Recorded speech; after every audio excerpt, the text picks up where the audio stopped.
All right, it is official, people. 2023 has come to a close, and we are now in a brand new year with 2024. So, now that December is at an end, that of course means we have the final addition to everything I watched in the month of December 2023.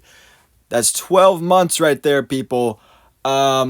I had a great time doing this. I really enjoyed doing this series. And if you guys want me to continue doing it for 2024, then obviously let me know in the comments below. And of course, as always, you can let me know in the comments below as well what you watched in December 2023 and what you're most looking forward to in 2024. So starting off with our series, we have Marvel Studios' What If Season 2. So all 9 episodes of this season came out back to back, daily release, and I really enjoyed parts of this season. Some episodes I didn't really care for, but other ones I really absolutely loved.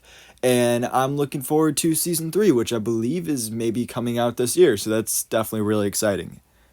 Then we have Shrinking. Now, Shrinking I've just started watching, but it's from the creators of Ted Lasso, and it's already one of my new favorite shows. It came out earlier in the year. I feel like it was like January or February or something like that.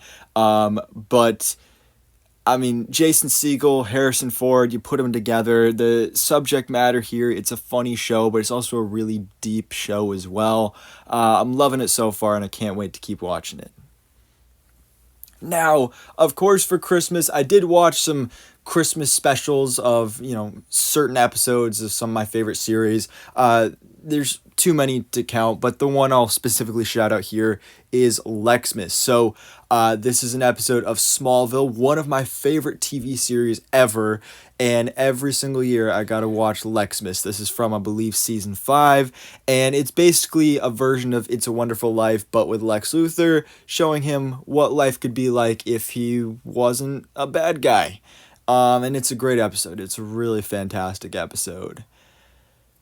Now we got some films, people. So let's move on to movies. Now, this Christmas is actually a short film here on YouTube. It's only about 20 minutes long. You can go check it out for yourself on Lennon Productions. If you search up Lennon Productions this Christmas, you'll find it.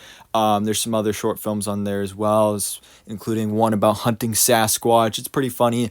This one right here is a Christmas rom-com, and it's pretty fun. I really enjoyed it. Then we got Merry Little Batman. So this is an original animated film that just released on Amazon Prime Video. I did a review for it on my other channel, The DC Life.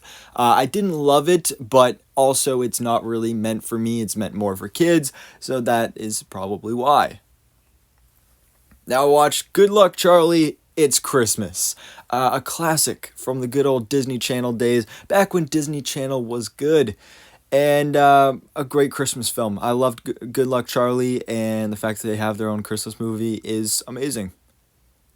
Now, one of the most underrated Christmas movies ever, and one of my favorites that is never talked about, is Love the Coopers. What a stellar cast this is right here. You can see on screen just name after name, like, man, hitter after hitter. Like, I mean, Timothée Chalamet is in this, and this was before Timothée Chalamet was even a thing. Now he's big, but you also got Alan Arkin, John Goodman, Ed Helms, Diane Keaton, Jake Lacey, Anthony Mackie, and Amanda Seyfried, June Squibb, Marissa Tomei, Olivia Wilde. The list goes on. See, it's to the point where Timothée Chalamet isn't even with top billing on this list. It's crazy. It's insane, but it's a fantastic cast and a fantastic movie. It's this big, huge family, and each member of the family kind of gets their own little storyline, and it's just pure Christmas spirit right here, and just family and all the good vibes right there of the holiday season, just like the Muppet Christmas Carol, a classic. Yeah, probably my favorite version of A Christmas Carol. Obviously, A Christmas Carol, it's a classic story, but I think the Muppet Christmas Carol is the best version. Willy Wonka and the Chocolate Factory. I rewatched this in preparation for Wonka, which actually, speaking of that, I did promise in my top 10 movies of the year that, I'm going to go see Wonka. Well, there was a change of plans, so I still have not seen Wonka, but hopefully I'll be able to see it sometime this week. We'll see. Obviously, when I do, I'll do a review for it and everything. But obviously, this one it's a classic. Probably the best Hallmark movie I've seen. I know Hallmark gets a lot of hate, but Farewell, Mr. Kringle is actually a really good film. It's a really touching film. I mean, yeah, it's a Hallmark movie. It's predictable. Like the two, they get together in the end. That's the obvious thing. But man, the layers here. There's stuff about grief and moving on and all this stuff. Really enjoyable. Fred Claus, another fantastic, hugely underrated Christmas film. Fred Claus with Vince Vaughn, Paul Giamatti as Santa Claus, John Michael Higgins as Willie the Elf. This movie is hilarious. Got a great soundtrack as well. I absolutely love it. Of course, a classic, The Grinch, How the Grinch Stole Christmas. This is my favorite version, the live-action version with Jim Carrey. Usually I would watch all three versions, but this year, just because of how I've been busy, I wasn't able to. So I just watched the main one, and of course, enjoyed it as always. Spirited, a brand new film that came out last year on Apple TV Plus, starring Will Ferrell and Ryan Reynolds. Actually, never mind, this might be my favorite version of A Christmas Carol because this is a new modern spin on it. Obviously, again, with a great cast, but it's from the perspective of the ghost. And there's just so many twists and turns. And I did a review for this on the channel last year when the film originally came out. I just really enjoyed it.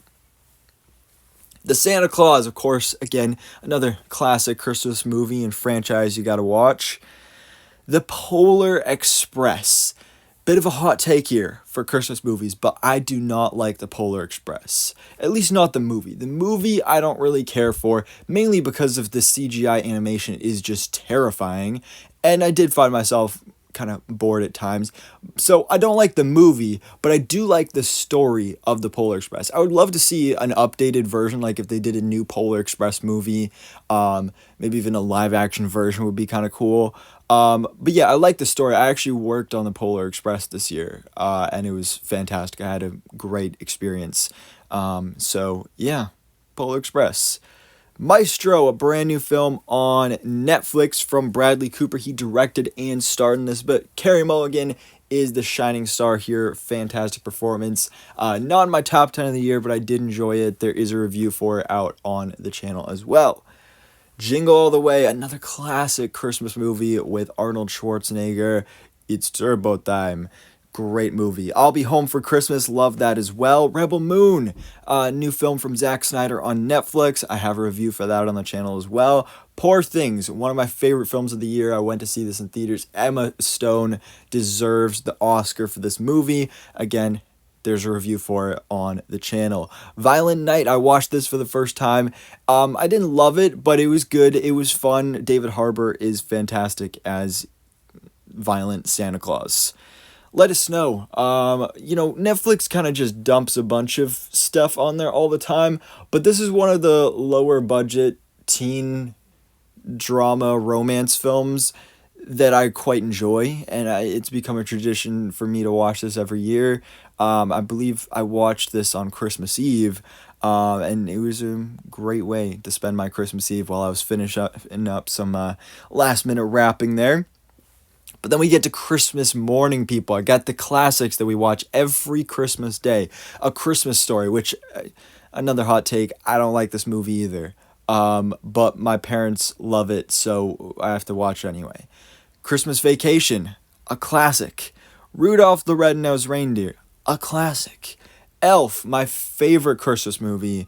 Fantastic film. Love Will Ferrell in this. And A Dog Named Christmas. This we don't usually watch on Christmas Day. It's usually a before Christmas thing, but just because I've been away at college, I haven't been home to watch it with my family. But this, I believe this is a Hallmark movie as well. This is a really good one. It's very different for Hallmark because there's no love story here. It's just about a boy and his dog, and it's quite tender and emotional for sure. Highly recommend it. Fantastic performance from Noel Fisher. And Christmas night, I watched Marvel Superhero Adventures Frostfight. If you're a Marvel fan, I highly recommend checking this out around the holiday season. Aquaman and the Lost Kingdom. I went to see this in theaters the day after Christmas, and I thoroughly enjoyed it. I went into it with low expectations, but I really liked it. I have both a spoiler and non-spoiler review up on the DC Life. The Iron Claw, this is my almost favorite film of the year. It's number 2 on my top 10 of the year. It's just so good. Go watch my review for it. Go watch this movie in theaters right now. It's just fantastic. Past Lives, I watched this. It's in my top 10, but it wasn't as good as I thought it would be. I did find myself bored at times, but it's really interesting. Its perspective on love and romance and these relationships, and the characters here are just really interesting, I will say. Bottoms, another unexpected one, but I really enjoyed this. It's like a classic 80s high school teen film, but with a modern twist. It's about a lesbian fight club. That's the best way to describe it, and it's fantastic.